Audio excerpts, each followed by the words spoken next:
Welcome to the war narrative where wars become stories. It began before sunrise on a Sunday, June 22, 1941. Along a border stretching from the Baltic to the Black Sea, the horizon lit up with artillery fire. 3 million German soldiers moved at once, engines growling across fields still wet with morning dew.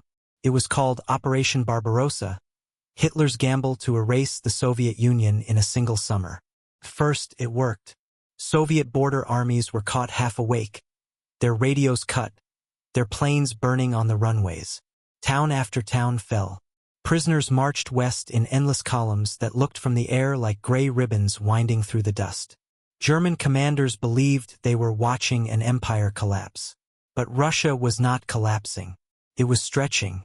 Every mile gained pulled the Wehrmacht deeper into a country that seemed to have no center. Supply trucks jolted along broken roads hundreds of kilometers behind the tanks they were meant to feed. The front moved faster than its own shadow, and that shadow grew longer with every day of advance. Inside the German High Command, a single name controlled the maps: Moscow. The city was the heart of the Soviet system. Railways, government offices, command lines, all coming together at the Kremlin like arteries to a heart. Capture it and the body would die. Field Marshals Halder, Bach, and Guderian urged the Führer to strike straight at the capital before the Soviets could recover. Hitler disagreed. He saw Moscow as a prize of prestige, not necessity. Grain and oil were what mattered, he said. The breadbasket of Ukraine, the oil wells of the Caucasus. Against the advice of his generals, he split his armored spearheads north and south. For the first time since the invasion began, momentum faltered. Through July and August, the front wavered like a loose belt. German tanks fought at Smolensk and Yelnya, bleeding for every mile. The summer sun baked the roads into powder by day, then turned them to mud when storms rolled in. Trucks clogged the highways, their engines coughing black smoke. Soldiers tore the buttons from their coats to use as makeshift bearings. Even victory began to taste of exhaustion. Far to the east, the Soviets rebuilt. Entire factories were taken apart, loaded onto trains, and shipped beyond the Urals. In Moscow, men dug trenches in the parks while women sewed sandbags in theaters. The air smelled of oil and panic. Stalin stayed silent in public for days, then finally spoke. "Comrades, our cause is just. The enemy will be crushed." By September, the German advance had paused briefly, fatally. Then came new orders from Berlin. The final drive would begin at once. Its code name Operation Typhoon. The aim was simple: close the last Soviet pockets, reach Moscow before winter, and end the campaign in triumph. For the soldiers who received those orders, the words felt heavy, almost desperate. They had been marching for 3 months through heat, dust, and endless horizon. Their uniforms hung loose, their machines wheezed with age. But the promise of victory was intoxicating. One more push, they were told. Just one. No one yet imagined what waited ahead. The rain that would swallow the roads. The frost that would kill faster than bullets. The city that refused to fall. They thought they were chasing an enemy. In truth, they were walking into a storm that would change the course of the war. Somewhere out there beyond the haze, Moscow waited. Silent, enormous, unknowable. October 2nd, 1941. The rain had stopped, the air cold and dry, the perfect weather for killing speed. At dawn, the roar of engines broke the stillness across the front. Operation Typhoon had begun. To the men of the Wehrmacht, it was supposed to be the final thrust, the one that would finish the war before the snow. Hitler had promised it himself. After Moscow, the Soviet Union will collapse like a house of cards. Panzer divisions lined the roads, their hulls streaked with mud, their crews hollow-eyed but eager. Ahead lay the capital less than 300 miles away. Behind them, the ghosts of summer victories already fading. The first blows came fast. Armored columns punched through the Soviet defenses near Vyazma and Bryansk, slicing the front like paper. Luftwaffe bombers struck at rail yards, scattering troop trains before they could unload. Villages vanished under firestorms of artillery. Soviet armies tried to fall back, but there was no back left, just forest, mud, and confusion. Inside the Red Army's command post, telephones rang without pause. Reports contradicted each other, then went silent altogether. By October 6th, two massive surrounded areas had formed, one at Bryansk, one at Vyazma. Nearly 1 million Soviet troops were trapped inside them. The German press called it the death of the Red Army. It seemed the road to Moscow had finally opened. But on the ground, things were already starting to go wrong. The roads, if they could be called roads, had turned to rivers of clay. Trucks got stuck up to their axles. Tanks crawled through mud that swallowed their treads. Rain fell day after day, soaking men, guns, and ammunition. Each vehicle that broke free left another buried behind it. German soldiers learned a new Russian word, Rasputitsa, the season when the land itself became an enemy. Fuel ran low. Horses died in their harnesses. The front stretched thinner and thinner as units advanced without supply lines to feed them. Some men marched 50 kilometers in a day only to stop because no food or ammunition could follow. Guderian wrote bitterly in his diary, "The road is a swamp. The machines cannot move. It is as if the earth has swallowed them whole." For the Soviets, this misery was a gift. The delay bought time. Time for reinforcements, for weapons, for new divisions drawn from the heart of the country. Stalin replaced his faltering commanders with men who could act without hesitation. At the center of this effort was Georgy Zhukov, stern, relentless, newly recalled from the defense of Leningrad. He was given one order: save Moscow. In the city, loudspeakers blared military marches to drown out fear. Women and children dug anti-tank trenches in the rain. The smell of wet soil filled the streets. People spoke in whispers about leaving, about what might happen if the Germans broke through. Every night trains rumbled east, carrying factories, records, and families into the interior. And yet Stalin stayed. His presence, more than his words, told the capital that surrender was not an option. Out on the front, the Germans pushed forward inch by inch. From the air, their columns looked unstoppable. Rivers of steel and smoke rolling toward the capital. But inside those columns, morale was cracking. Helmets rusted from the rain, rifles jammed with mud. A soldier later wrote, "We thought we were winning, but we were sinking." By mid-October, the Germans had broken through the last outer defenses.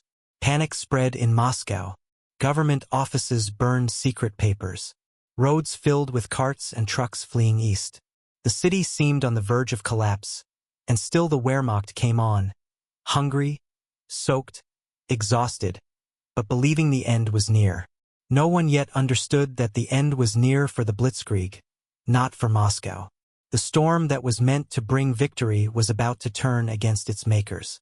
The trap closed like a fist. In the first week of October, two vast surrounded areas took shape west of Moscow. One around Vyazma, another near Bryansk. Between them, 7 Soviet armies were caught. The German radio called it the greatest victory in history. Photographs showed prisoners trudging through the mud by the tens of thousands, their faces gray with exhaustion, their boots gone. But the victory came at a cost the headlines didn't show. The Wehrmacht was bleeding fuel, time, and strength. Each surrounded area that swallowed the Red Army also swallowed the army that created it. Panzers were running dry before they reached the next town. Horses dropped dead where they stood. Trucks groaned under the weight of captured weapons and wounded men.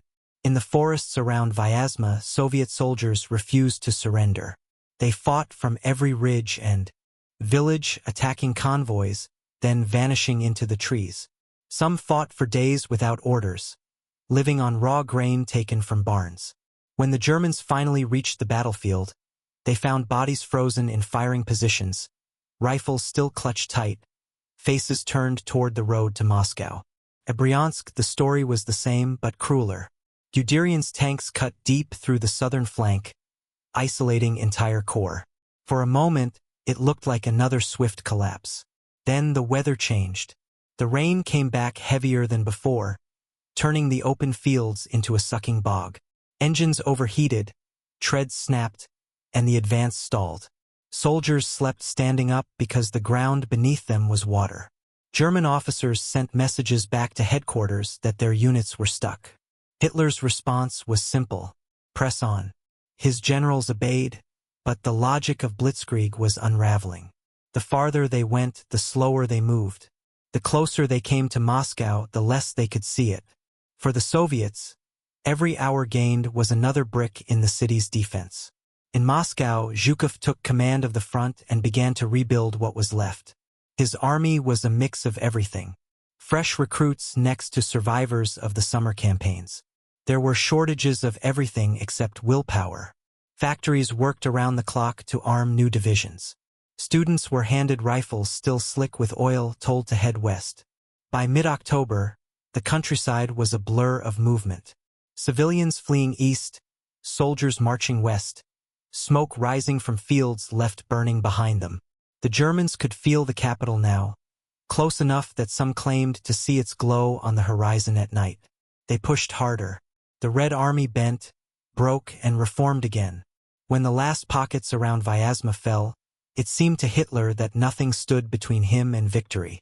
But his commanders knew better. Their tanks were crippled, their men half dead from exposure. The roads ahead were clogged with wrecks and corpses. The map said the way was open. The land said otherwise. By late October, the Germans had won themselves into exhaustion. The rain had turned to sleet. The sky hung low and gray, pressing down like a lid. Moscow was less than 100 kilometers away. But for the first time, the advance no longer felt like a chase. Felt like endurance. Somewhere beyond the mist, the capital waited, and for the first time, it was ready. Autumn in Russia doesn't arrive quietly. Consumes everything. By late October, the rain fell without pause, heavy and cold, pounding the roads into rivers of mud. Tires spun helplessly, engines drowned. The Germans called it the Rasputitsa, the season when the earth itself fights back. Columns that once raced forward now crawled. Trucks buried to their axles. Tanks lurched and stopped, their tracks choking with mud. Horses sank, thrashing until they broke their legs. Soldiers stripped the planks from barns and laid them across the muck to drag guns forward a few meters at a time. Every kilometer cost a day. The roads, once arteries of invasion, became veins of failure. The soldiers' uniforms turned the same color as the ground, gray-brown, hard to tell apart. They marched knee-deep through water, soaked to the bone, too cold to shiver. Boots rotted on their feet, rifles jammed with grime. A man who slipped might never stand again. The mud could take him whole. And still the orders came. Advance. Hitler refused to slow down. He raged that the Russians were finished, that a little weather could not stop destiny. But at the front, destiny had a different shape. Wet, freezing, and stuck in place. "We no longer fight men," one officer wrote. "We fight the land." For the Soviets, the storm was a reprieve. They used the time to rebuild. In the forest near Moscow, workers dug new trenches and laid minefields by hand. Civilians lined the roads, hauling logs, filling sandbags, building walls of earth and ice. Entire neighborhoods worked with shovels instead of rifles. The defenses grew mile by mile, a chain of desperation stretching toward the capital. Zhukov, newly in command, walked the muddy lines himself. His coat was soaked, his boots caked, his face streaked with rain and exhaustion. But he understood what few did. If Moscow was to live, the front had to hold, even for a week longer. Inside the city, the sound of hammers never stopped. Children carried bricks to walls. Women dug ditches in the parks. Loudspeakers played patriotic marches over the noise, trying to keep fear at bay. At night, searchlights combed the clouds for bombers that rarely came anymore. The Luftwaffe, too, was grounded by the storm. By the end of October, the German army was no longer an army of conquest. It was an army of survival.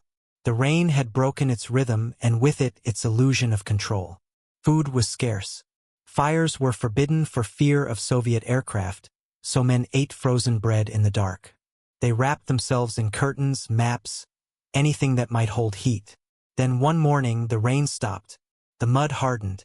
The soldiers looked up at a sky that had turned white and silent. The air bit at their fingers. The snow had come. They thought for a moment that the worst was over. They were wrong. By the final days of October, Moscow felt like a city holding its breath. Refugees jammed every street. The train stations were chaos. Families clutching suitcases, officials waving papers, engines shrieking through the night. The government had already sent records and offices east toward the Volga. Even Lenin's preserved body had been quietly moved from the mausoleum. Everyone expected the next order to come for Stalin himself, but it never did. His aides urged him to leave. The military argued it was reckless to stay. Stalin listened, silent, smoking in the dim light of his bunker beneath the Kremlin. Then he gave his answer. Moscow will be defended. He wasn't simply refusing to run. He was forcing the country to stand. If he left, morale would collapse. If he stayed, the city might hold. It was less a decision than a gamble with history. Outside, fear turned to grim obedience. Martial law was declared. The NKVD set up roadblocks. Anyone caught fleeing without orders was turned back or shot. In the factories, workers slept beside their machines, producing rifles and shells in 12-hour shifts. The smell of oil, sweat, and metal filled the air. Every spark from the forges felt like defiance. Zhukov arrived from Leningrad and immediately took command of the Western Front. He found an army that barely existed. Exhausted men, scattered units, civilians with shovels. Still, he began to rebuild. Cadets from military schools marched straight to the trenches. Workers formed militias armed with whatever rifles could be found. Some wore their factory coats into battle. They dug until their hands bled. The line west of the capital became a living wall. In Borodino, where Napoleon had fought more than a century earlier, new trenches cut across the old battlefield. Farmers watched from the woods as artillery shells fell where their ancestors once had stood. It was as if the ghosts of 1812 had risen again, this time armed with machine guns. Inside Moscow, the city changed shape. Statues were wrapped in sandbags. The Red Square disappeared under camouflage nets. The subway tunnels became bomb shelters filled with thousands of families huddled shoulder to shoulder. At night, they could hear the distant rumble of artillery, each blast a reminder that the front was moving closer. Yet there was a strange calm, too. The city's heartbeat slowed, but it never stopped. The streetcars stopped running. The bakeries did not. Children still went to school, though their classrooms doubled as supply depots. Even the theaters opened occasionally, not for plays but for patriotic readings and lectures about defense. Every act of normalcy became an act of resistance. Then in early November a message arrived from the Far East. Japan would not attack. Stalin's spy in Tokyo, Richard Sorge, had confirmed it. The eastern border was safe. Within hours orders went out. Whole divisions of Siberian troops would move west. Hardened men used to winter armed for the cold. They would arrive just in time. But in late October, no one knew that yet. To the people of Moscow, the world felt on the verge of ending. German troops were barely 100 kilometers away. You could smell the snow in the air, the iron in the wind. The city was waiting for something, either rescue or destruction. And beneath the Kremlin, the man who refused to flee listened to the artillery grow louder, cigarette burning down to his fingertips. West of Moscow lay a stretch of land that looked ordinary on a map. Fields, rivers, scattered villages. But in the fall of 1941, it became the thin edge between survival and destruction. The Mazheysk line. It wasn't a wall or a fortress, just a tangle of trenches, wooden bunkers, and anti-tank ditches dug by 500,000 civilians.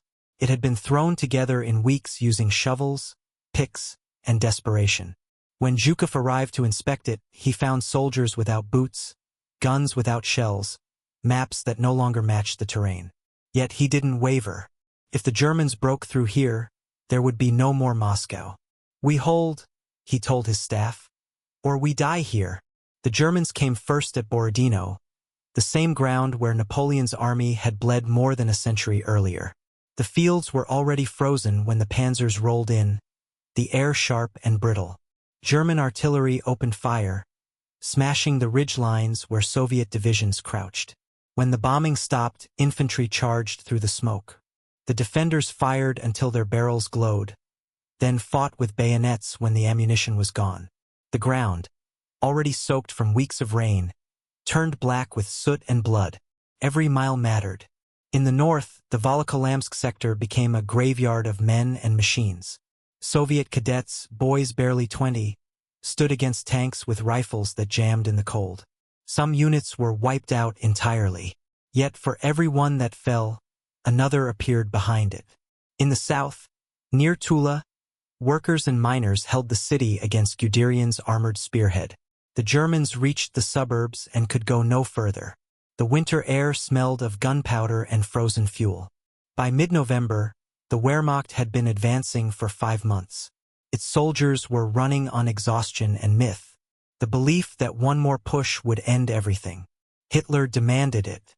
"No step back," he ordered, echoing the command he would later despise in his enemies. Von Bockstaff protested that their men could barely stand. Hitler didn't care. Each day became a contest between machine and mud, between will and weather. German tanks froze in place. The oil inside them turned solid. Their crews lit fires beneath the engines to get them running. The Soviets watched from the forest, letting the cold do their work.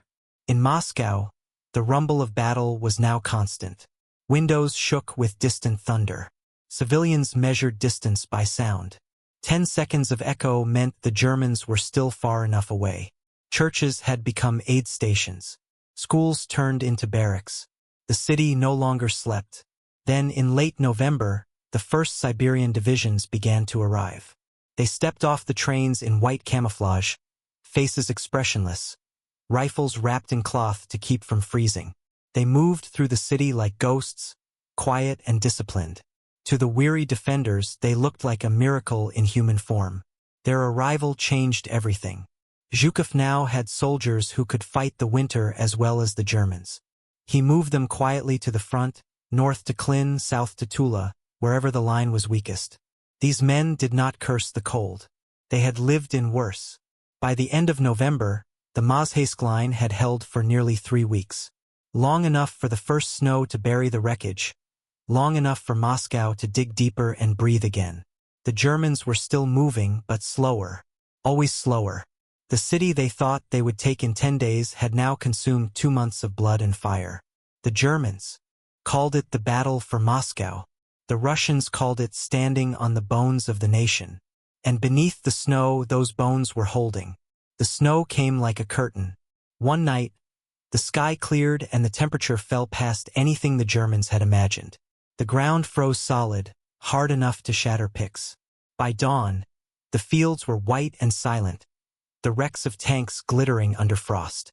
For a moment, the soldiers thought the cold might be a blessing. The roads were solid again, the mud gone. Then the wind began to cut through their uniforms, and they learned what kind of enemy winter could be. Most of the German army had no winter gear. Hitler hadn't allowed it. He was certain the campaign would end before snow, so they fought in thin coats and summer boots, wrapping themselves in tablecloths, curtains, even newspapers. Oil froze inside engines, rifle bolts jammed solid. Men huddled together at night, burning fuel meant for tanks just to keep breathing. By morning, many didn't wake. The frost killed without sound. Fingers blackened. Boots froze to the ground. Some men tried to keep moving, hoping to stay alive through motion, but their sweat turned to ice beneath their shirts. Commanders wrote reports that sounded less like military briefings and more like diary entries. "We have reached the point where the living envy the dead." And still the orders came. Press forward. No retreat. The goal was Moscow, and it seemed closer than ever. Through binoculars, soldiers could see the faint red glow on the horizon, the reflection of the capital's lights against the clouds. Some believed they could even hear the city. But by then, the army wasn't advancing. It was crawling. Tanks froze mid-turn. Artillery cracked open like eggshells when fired in the cold. Wounded men froze before medics could reach them. The horses were gone. The trucks wouldn't start. Every step forward meant another body left behind in the snow. For the Soviets, the frost was both weapon and deliverance. They had winter coats, felt boots and white camouflage. They skied across the drifts, struck from the woods, vanished again. Their tanks, T-34s built for the cold, roamed where the German machines lay silent. For the first time since the invasion began, the Red Army had the advantage of movement. Inside Moscow, the air was brittle and clean. The sound of artillery had grown louder, but so had something else: resolve. People lined up for water from frozen pumps, carried logs through the streets, shared bread that had turned to stone. They no longer talked about leaving. They talked about holding on. Stalin stayed in the city. He met his generals in an unheated office, maps spread across the table, his breath visible in the air. When they told him the Germans were within 15 kilometers, he nodded once and said, "Good. Then they will die here." The battle for Moscow was no longer about victory. It was about endurance. Two armies stood locked in a white wilderness, one burning itself out, the other learning to breathe again.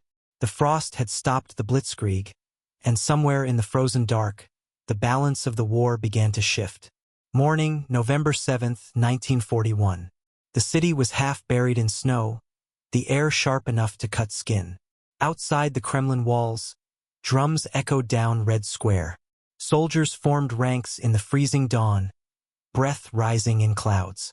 It was the anniversary of the October Revolution, 24 years since Lenin's storming of the Winter Palace. Now, with the German army only miles away, Moscow was about to hold a parade. To most of Stalin's generals, it was insanity. The Luftwaffe still prowled the skies. The Germans were close enough to shell the city. Yet Stalin insisted the parade go on. The capital needed to see its leader unafraid, standing in the open. He knew fear had become a second enemy, and this was how to fight it. The square was lined with sandbags and anti-aircraft guns. The reviewing stand was draped in camouflage netting. Every soldier who marched carried live ammunition. Most would march straight from Red Square to the front lines outside the city. The speech was brief. Stalin stepped forward, gloved hands on the podium, his coat rimed with frost. "Comrades," he said, his voice steady over the loudspeakers, "our cause is just. The enemy will be destroyed. Let the heroic example of our ancestors guide you." The words were plain, even tired, but the sight of him standing there while bombs could fall at any moment changed something. The parade began. Columns of tanks rolled past Lenin's tomb, treads grinding on ice. Cadets and militia marched with bayonets fixed, their boots clattering against the frozen cobblestones. Overhead, the sky remained empty. No planes came. People watched from rooftops and windows, silent except for the sound of the drums. For the men and women of Moscow, that morning was not ceremony. It was defiance, a promise that the city would not die quietly. After the last formation passed, the soldiers turned off Red Square and disappeared into the snow, heading west toward the guns. German reconnaissance pilots reported the parade to their commanders, but Berlin dismissed it as propaganda. A final gesture from a doomed city. They were wrong. Beneath the smoke and frost, Moscow's spirit had hardened. That same week, the first trains from Siberia arrived. At night, their engines hissed steam into the frozen air. The men who stepped off wore fur-lined coats and white camouflage. They spoke little, their faces impassive, their eyes clear. These were veterans of Kok and Gol, men who had fought the Japanese in the Far East and survived worse cold than this. They would soon make the front their own. Inside the city, hope flickered like the street lamps burning through the blackout curtains. The Germans were still closing in, but now the Soviets had something they hadn't felt since the war began. A sense that the tide could turn. The people could feel it, even if they didn't yet believe it. As the last tanks left the square, the snow began to fall again, soft and soundless. The footprints of the marching columns filled and vanished. The echo of the drums lingered in the cold air long after the parade was gone. The Germans thought Moscow was finished. But that morning, in the heart of a city surrounded by enemies, the Soviet Union had already begun to rise. Through November's darkness, the trains kept coming. From the forests of the Far East to the frozen heart of Russia, they crossed a continent. Their wheels howled on the rails glowing red from friction. Each car packed with men, rifles, and frost. These were the Siberian divisions, 22 of them, summoned from the edge of the world to save Moscow. For months, they'd waited under silent orders, guarding the eastern border against Japan. Then came a message from Stalin's spy in Tokyo, Richard Sorge. Japan would not attack. The East was safe. Within days, Stalin released his reserve. Entire armies vanished from the Pacific coast and reappeared in the snows outside the capital. They arrived with discipline born of cold. Sheepskin coats, felt boots, padded helmets. Their rifles were clean, their spirits unbroken. They had fought in worse places, against Japanese divisions in the mountains of Manchuria, in winds so cold that breath froze in midair. Compared to that, the road to Moscow seemed almost merciful. When Muscovites saw them stepping off the trains, they stopped and stared. These men did not shuffle or slump like the city's exhausted defenders. They moved in silence, faces unreadable, eyes forward. Children whispered that winter itself had come to fight for them. Zhukov greeted the first units personally. He didn't waste words. He told them where they would go, what they would do when they would strike. The Siberians nodded once. They understood. For weeks, they trained in the forests west of the city. The air was filled with the dull thud of artillery drills, the hiss of skis on snow. They built positions from ice and logs, camouflaged them with whitewash. They waited for the signal to attack. Across the lines, the Germans still believed victory was a matter of days. Their maps showed Moscow close enough to touch. What those maps didn't show was that their armies were collapsing. The men were starving. Frostbitten fingers blackened and fell away. Entire battalions had no ammunition, no fuel. The cold turned weapons into sculptures, rifles that could no longer fire, engines that would never start again. Yet Hitler demanded more. He refused to believe winter had defeated him. His orders were the same: advance. The soldiers obeyed, stumbling forward through blizzards toward a city they would never reach. In those same nights, Soviet scouts moved through the snow like shadows, mapping weak points, marking targets, waiting for the dawn. The new armies were in position now, stretching from Kalinin in the north to Tula in the south. On December 4th, a final order reached the front. Attack at sunrise. The men checked their rifles. They tightened their scarves, their breath white in the air. The wind carried the smell of pine and frozen metal. Somewhere behind them, the faint hum of Moscow's factories rose through the snow. They had been told this was the hour to drive the invaders from the gates. They didn't speak. They simply waited for light. The Germans believed the cold had ended the war. They didn't know it had only changed sides. Dawn, December 5th, 1941. The sky was pale and silent, the kind of stillness that comes before a storm. Then the ground began to tremble. From Kalinin to Tula, along a front more than 600 kilometers long, the Red Army opened fire. Thousands of guns thundered in unison, their flashes lighting the snow. The counteroffensive had begun. The Siberian divisions moved first. Men in white coats and fur-lined hoods gliding over the drifts on skis. They came out of the forest like ghosts, firing as they advanced. German sentries barely had time to sound the alarm before the lines collapsed. For the first time since the war began, the Soviets were the ones attacking. The Germans were stunned. They had believed the enemy was finished, that Moscow was only days from falling. Instead, they faced fresh troops, rested, well-equipped, and perfectly adapted to the cold.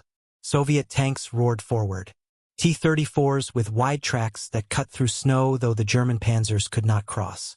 Infantry followed close behind, bayonets fixed, shouting through the storm. Within hours, the front began to buckle. Around Klin, entire regiments vanished into the blizzard. South of the capital near Tula, Soviet forces burst through the German flanks, cutting off supply convoys. Panic spread faster than the cold. Field radios jammed with frantic calls for retreat, calls that never came. The German command tried to hold the line. They threw what reserves they had left into the fight. Engineers, clerks, cooks. It wasn't enough. Soldiers who had spent weeks freezing in trenches were now fleeing through knee-deep snow, chased by the same enemy they had thought destroyed. Horses bolted, tanks stalled and were abandoned. The once organized columns of the Wehrmacht dissolved into chaos. Zhukov pressed the attack without pause. His orders were simple: push them back every mile, every hour. The Soviets advanced with a fury born of survival. Villages that had been taken and retaken since October were captured again, this time for good. Civilians came out from cellars to greet their liberators, some weeping, others standing in stunned silence. Inside Moscow, people gathered around radios to listen for news. Each announcement felt unreal. "Our troops are advancing," the announcer said. "The Germans are retreating." For months, the city had lived on fear and smoke. Now, for the first time, it could breathe. At the front, the temperature fell even lower, -35, sometimes -40. Guns cracked apart from the cold. Wounded men froze before medics could reach them. But the Red Army kept moving. For them, the cold was no longer an enemy. It was a weapon. The Siberians fought like they were part of the weather itself. By mid-December, the German advance on Moscow was over. Entire divisions were in retreat. Guderian's army fell back from Tula, Hopner's from Klin. The once proud Army Group Center, which had marched halfway across Europe, was now stumbling west in fragments. Hitler refused to believe it.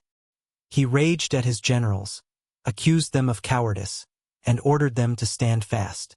"Not one step back," he demanded.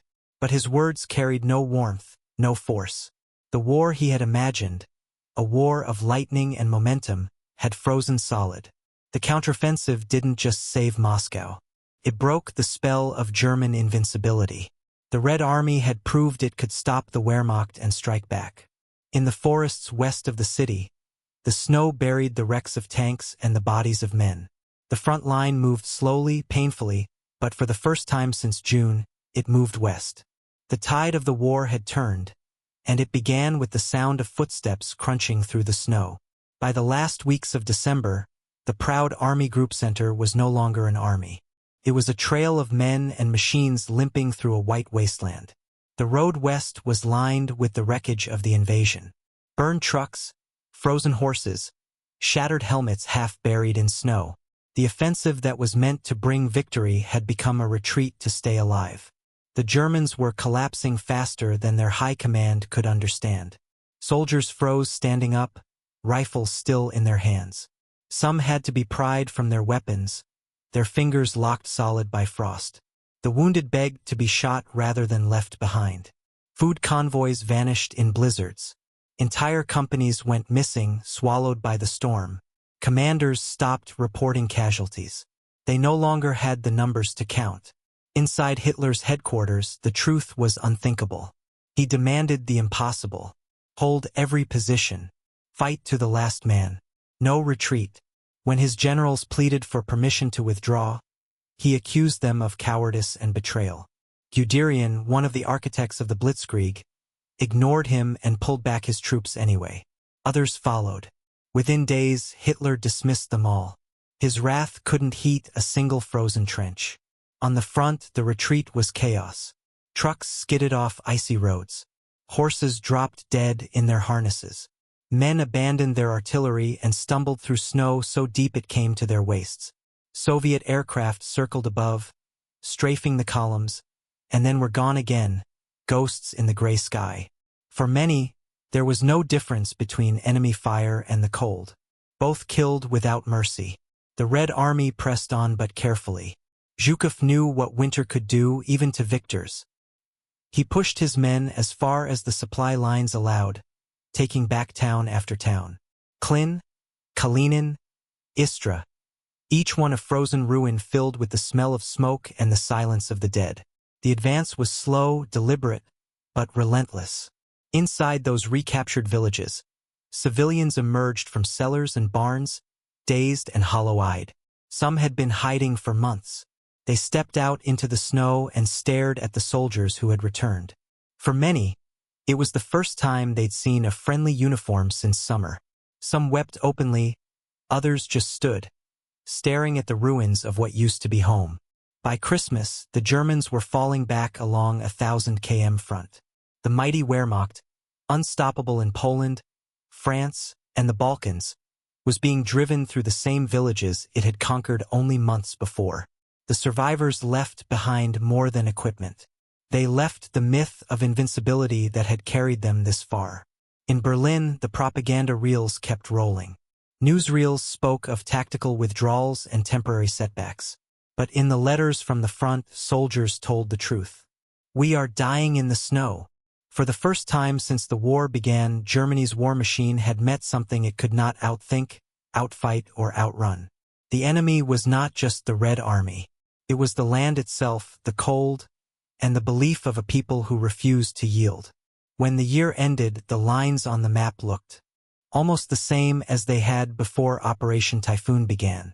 But for those who had marched toward Moscow and lived to crawl back, everything had changed. The dream of swift conquest had frozen to death somewhere in the fields west of the city. The road that was supposed to lead to victory now led only home through silence, snow, and the long shadow of defeat.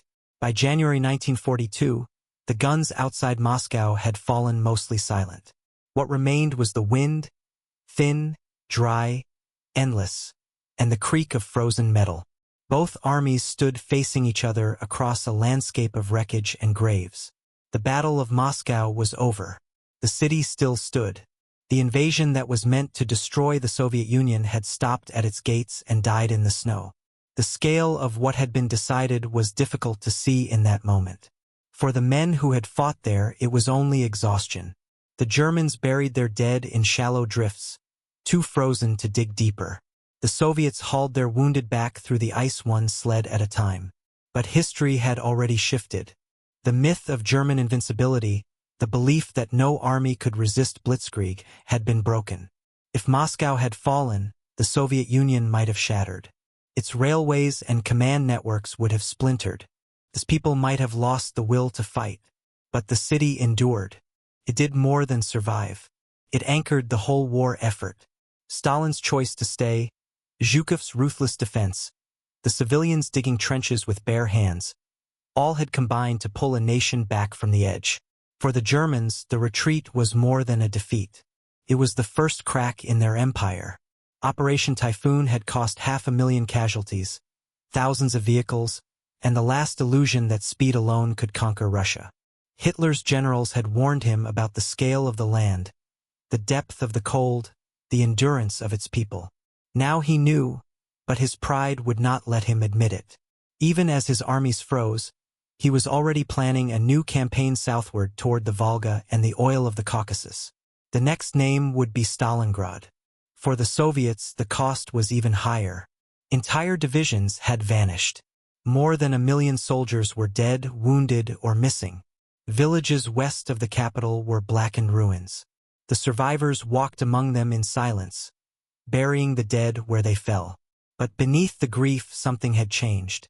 The Red Army, once fractured and chaotic, had become a machine of endurance. It had learned how to fight the modern war it had been thrown into. Moscow had been its crucible. When Churchill heard the news, he called it the finest defensive battle of the modern age. In Washington, it was the first real sign that the tide could turn. The Allies began to see the Eastern Front not as a doomed resistance, but as the war's decisive theater. For the first time, there was hope that Hitler could be beaten. Not someday, but soon. The people of Moscow would remember that winter as a blur of smoke and frost, of hunger and silence, but also of pride. The night the counteroffensive was announced, the city's bells rang again for the first time since the invasion began. Their sound carried through the cold, across streets still covered in barricades and snow, out to the trenches where soldiers listened and smiled in the dark. The battle had lasted 6 months. It had begun in summer dust and ended in frozen dawn. Between them lay everything that defined the Eastern Front: fire, hunger, endurance, and the will to fight no matter the cost.